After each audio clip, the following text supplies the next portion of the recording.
Ladies and gentlemen, boys and girls, waiters, traitors and barbarous dictators, welcome along to the Joe Spivey YouTube channel where we discuss books and little else.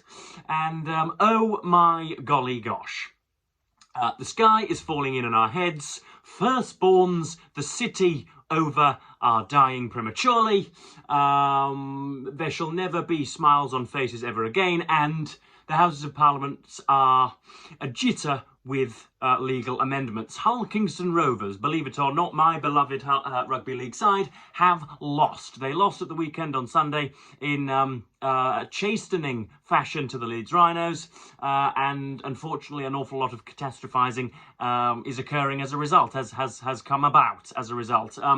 Now, I know that approximately 2.7% of you are interested in rugby league on this channel, so I'm not going to bore you with technical or tactical details, but let it be known that the win was there. That was why it was so very annoying to suffer defeat on Sunday, because, I mean, to give you a tennis analogy, on two, possibly three separate occasions, we smashed our opponent with a first serve. They sort of reeled across the court and sort of got one back over the net, but not very successfully, and all we needed to do was execute a perfect volley in an open court. Our opponent was on the floor, the point was there waiting for us, and somehow we failed to do it. 3 times we broke the line, needed only to draw in the fullback and, you know, hand over possession to a teammate, and we'd have been in under the posts, and had not a particularly dirty player on the opposition thwacked our talisman Mikey Lewis in the neck, then we wouldn't have had to compete in the second half without him. But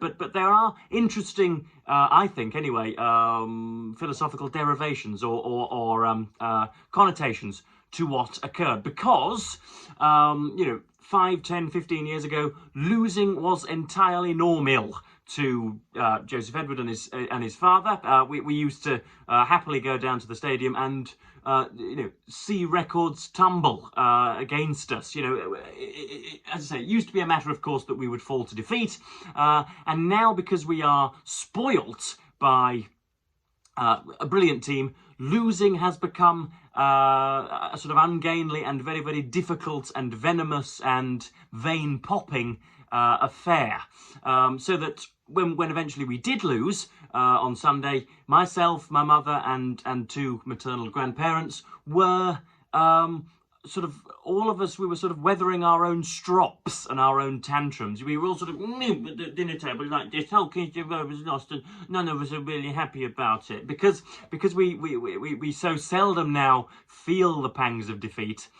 We didn't really know how to deal with it. We were spoilt children who, for the first time in 3 or 4 months, were denied their regular confectionery, and so we were screaming from our respective prams. But let us park that. That's you know, there's no need to, as I say, catastrophize. We'll go and win next week, and all will be fine. But I, since then, in the intervening period, have been reading Robert Service's biography of Joseph Dagashvili, otherwise known as Comrade Stalin of Russia, and this has been very, very enjoyable. There is a I don't know, a wry picture of Comrade Stalin, of Joseph Stalin, I do believe. I should probably stop invoking the Soviet address to him. I should probably call him Joseph Stalin rather than Comrade Stalin, as if I honour him in on the kitchen wall. But yeah, this was written, I think, in when was it? 2004.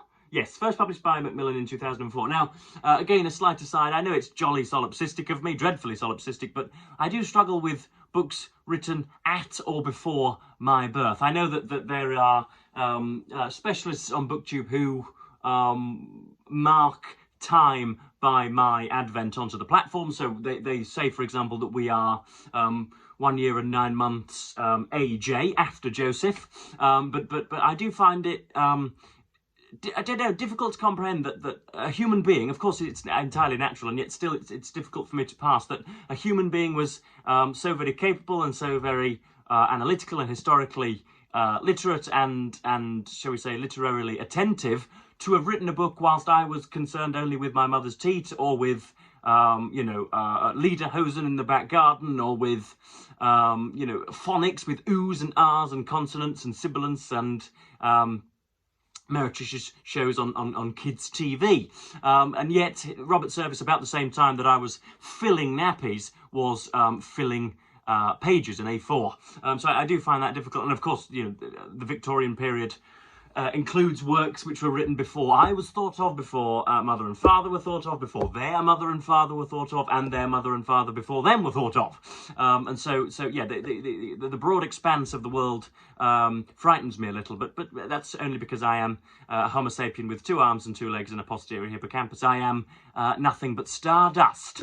But let's put that I think rather what should we say, innovating point behind us, and move on to, as I say, Robert Service's biography of Stalin. Now, it's always important to check out the political status of a biographer of a politician.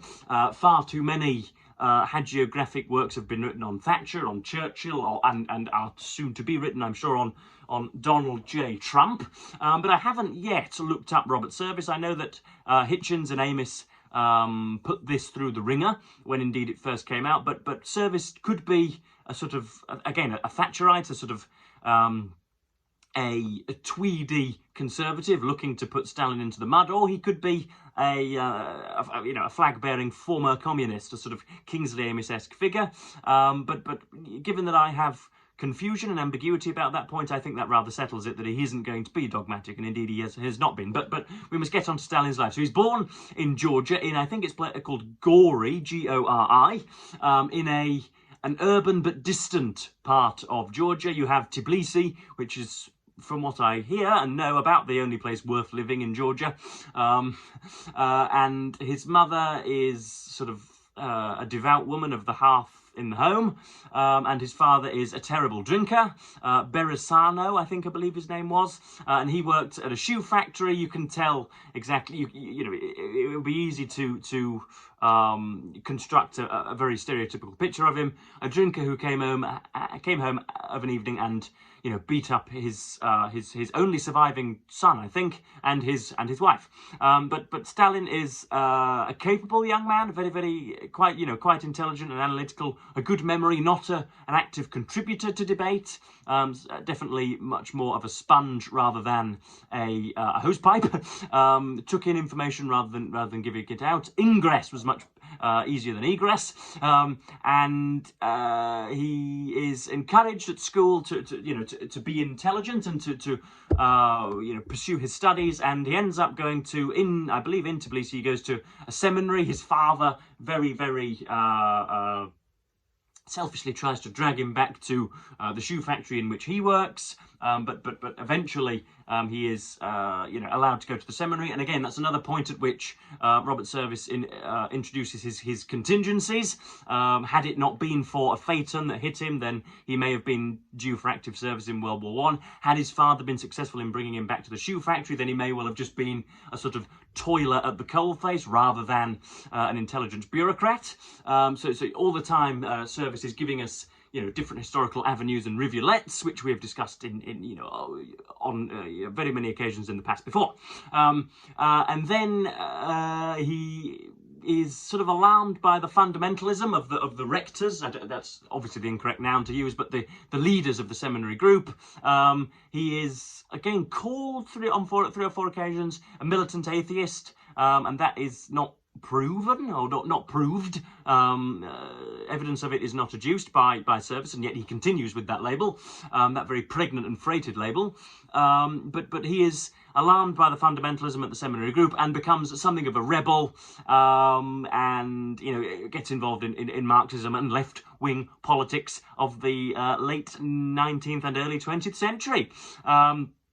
And before long, he is, a leading figure of the Marxists, almost. Again, we'll hear as we read our sections out that it has been often supposed that Stalin missed the revolution, or was missing, in the October Revolution of 1917, and was a bootlicker of Vladimir Ilyich Ulyanov, Mr. Lenin, and managed to rework the history so as to put himself there, but in fact was probably just, was picking bacon from his teeth when the more devout and more acerbic and more meaningful communists were the ones doing the work to displace the Tsar and Mr.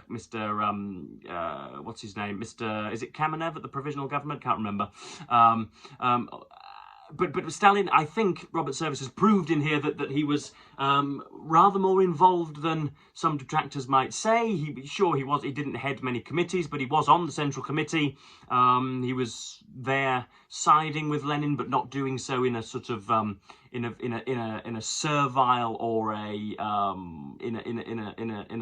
a weak way.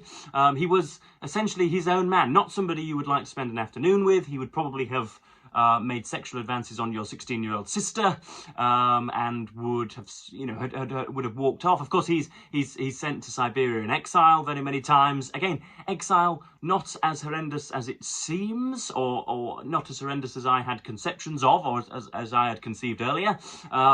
It seems that you are paid by the state to live miles away, to fish and to farm and to smoke by the fireside. Now, that doesn't seem to me to be sort of a terrible sentence. It seems that exile was for the country's benefit as much for your punishment at the time. But it comes forward and backward from exile, much as Lenin comes forward and backwards from his self-imposed exile. And finally, as we are 1/4 of the way through this, the revolution is ready. Everyone is on tenterhooks, and the provisional government is displaced, misplaced, defenestrated, and finally the Reds bear their flag and are able to instigate the first government in world history, at least putatively dedicated to the working class's interests. And that's where we are at the moment. But I have many sections to read out, so we'd better get on with it, otherwise this video will be north of my biblically mandated 20 minutes.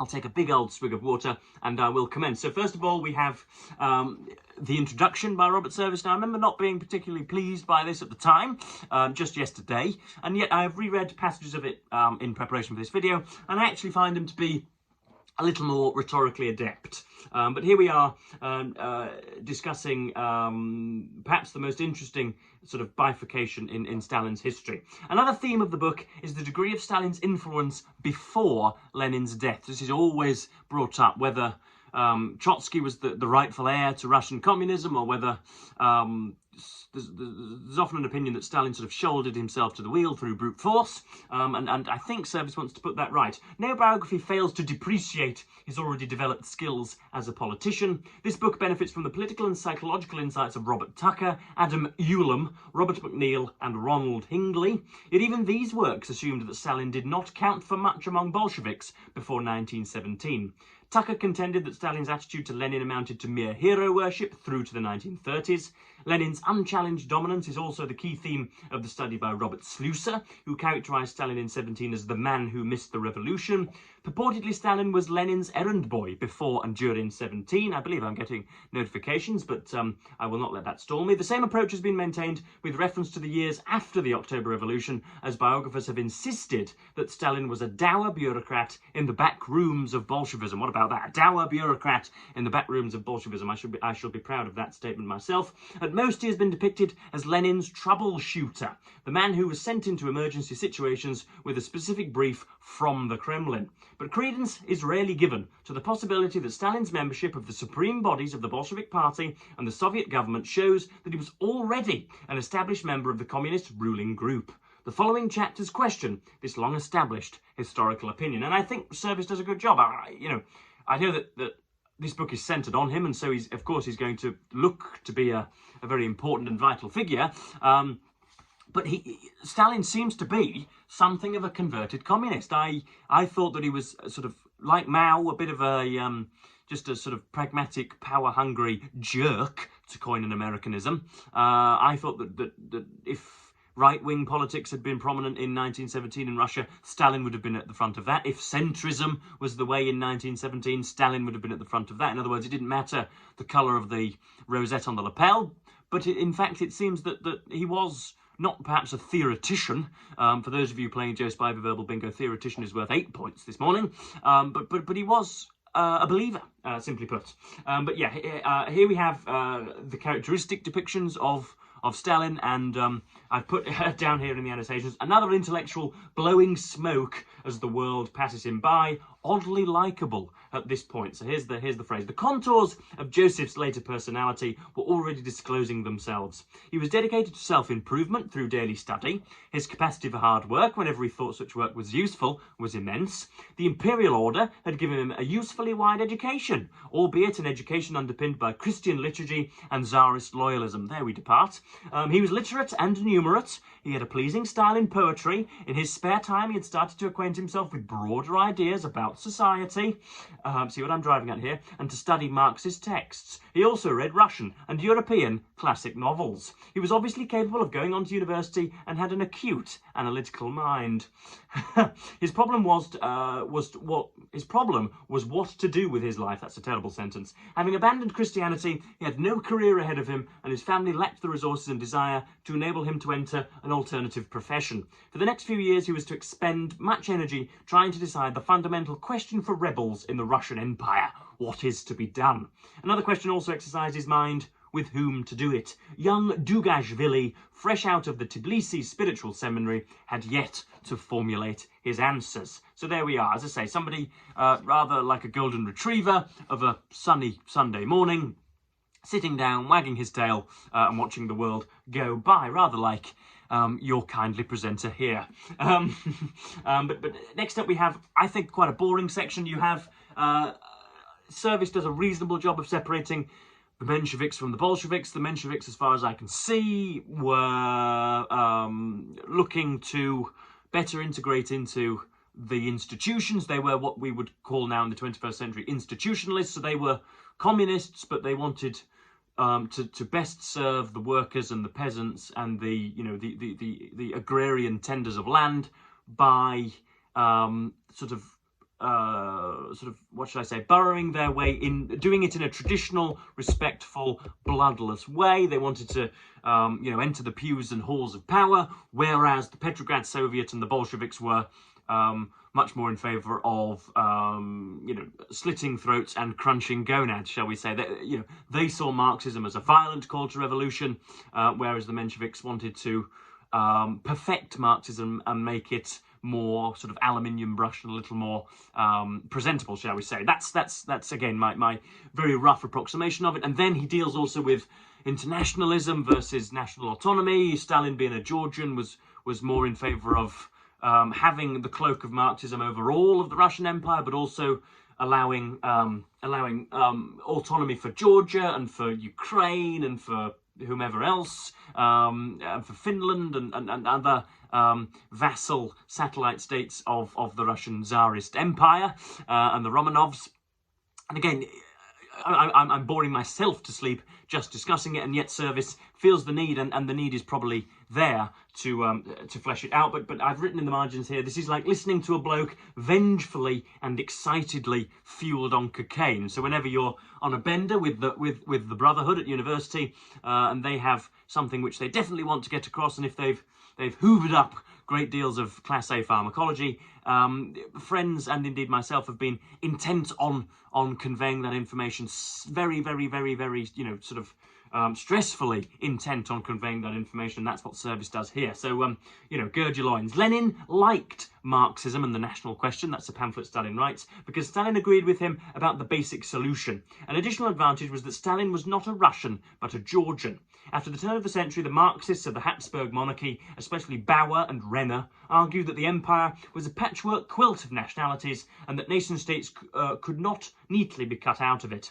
Their answer was to offer every nation a representative body of its own at the centre of the empire, with the mission to enhance national interests. The Mensheviks, with encouragement from the Jewish Bund, as well as from Noah Zordania, adopted Bauer's plan as the future basis of state structure in the Russian Empire once the Romanovs had been overthrown. Stalin, however, adhered to the official Bolshevik position that administrative autonomy should be given to non-Russians in areas where they lived in concentration. The Finns in Finland and the Ukrainians in Ukraine were the usual examples. Thus, the Bolsheviks hoped to maintain a centralised state while acceding to national and ethnic aspirations. You see, that work has to be done, but I think it should have been done in perhaps a more flamboyant and less programmatic way. I think here this is where Stalin, Service does his best work. This is in covering Stalin, or Dugashvili, as he was then known, as an exile in Siberia. So here we have, again, a look at his character, how he butters the toast, how he fills his pipe, how he goes hunting, what it would be like to spend an evening with this cove.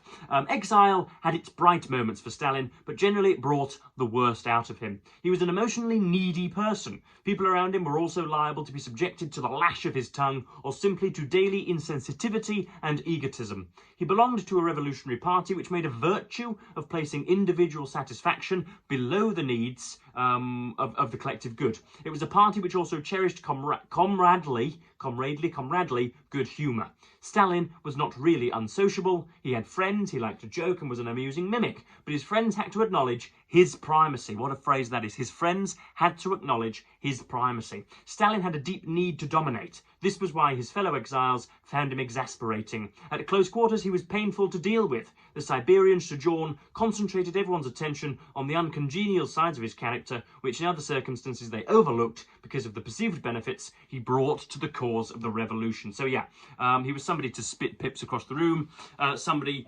who needed authority, at least sort of personal and emotional authority, social authority within a small circle, arrogated to him in order for him to be happy. He needed to be the biggest gorilla pounding his chest, essentially. And then last but not least, we have a diversion between Lenin and Stalin, and how the Petrograd Soviet might best take power. And it's seen here that in fact it was Stalin who was leavening lots of Lenin's policy. It's often supposed that had Lenin lived to age 78, had he lived until 1935, that again, absurdly, Soviet communism would have been a less butcherous regime, and the Marx and Engels' good word would have spread the continent wide.